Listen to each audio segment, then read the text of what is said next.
Hello again. Welcome to the third of our thoughts about the early life of Jesus this week. If you were with me yesterday, you might have wondered how come I didn't mention the Magi at Jesus' birth. Well, I don't pretend to be any kind of Bible scholar, and frankly, I couldn't work out the exact chronology from the Bible accounts. So I decided to deal with the Magi today and link them with the escape of the Holy Family to Egypt. No one's exactly sure of the details of the Magi. They were perhaps kings or wise men, astrologers, but coming from the East, and at least very distinguished foreigners. We don't even know for certain how many. In the West, we think of it as 3 because of the 3 gifts, but the Eastern Church thinks there may have been as many as 12. But let's read about them in Matthew chapter 2, verses 1 and 2, as they visit the Messiah. After Jesus was born in Bethlehem in Judea, during the time of King Herod, Magi from the east came to Jerusalem and asked, "Where is the one who has been born King of the Jews?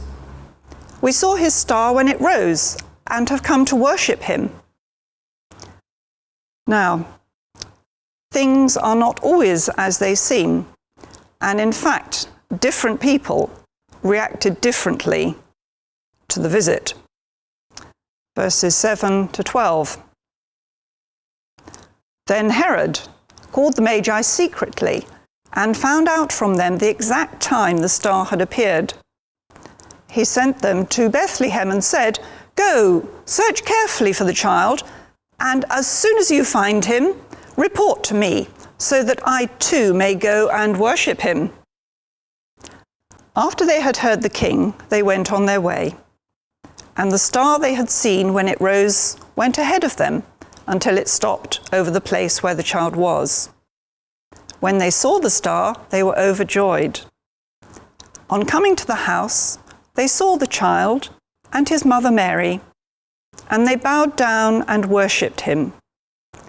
Then they opened their treasures and presented him with gifts of gold, frankincense, and myrrh. And having been warned in a dream not to go back to Herod, they returned to their country by another route. I'd like to think a bit about the significance of the gifts that were given. Here's a table so that we can see them all together.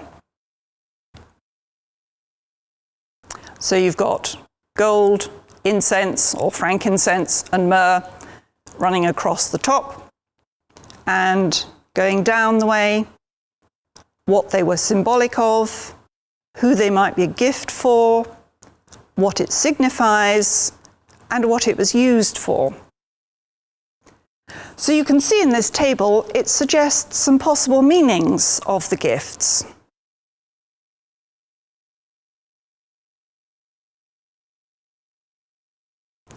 And they are all relevant, if you think about it, to the life of Christ.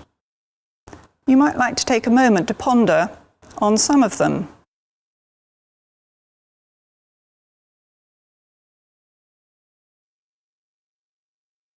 Then, as we move on to Matthew 2, verse 16, that shows the true reaction of King Herod.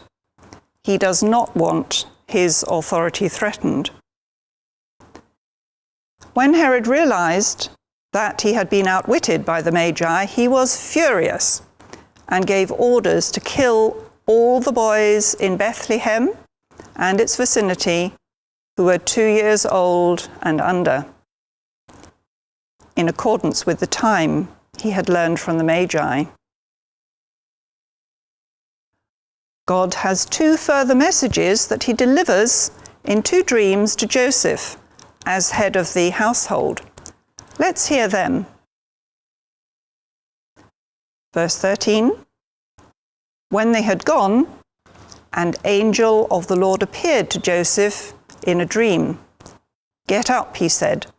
"Take the child Jesus and his mother and escape to Egypt. Stay there until I tell you, for Herod is going to search for the child to kill him."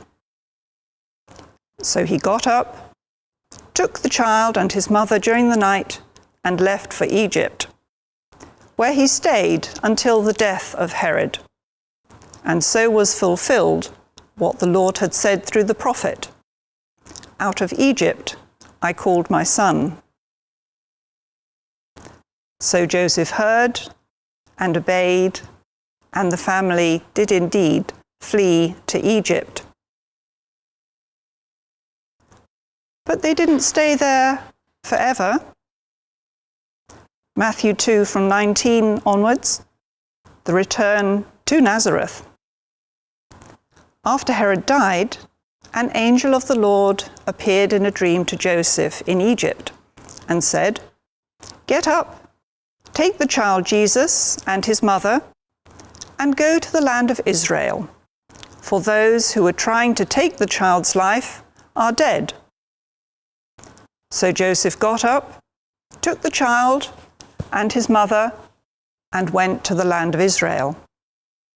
But when he heard that Archelaus was reigning in Judea in place of his father Herod, he was afraid to go there. Having been warned in a dream, he withdrew to the district of Galilee. And he went and lived in a town called Nazareth. So was fulfilled what was said through the prophets, that he, Jesus, would be called a Nazarene. Again, Joseph heard and acted accordingly.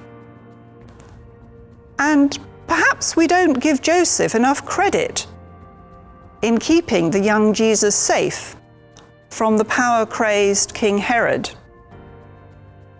Miraculous or what?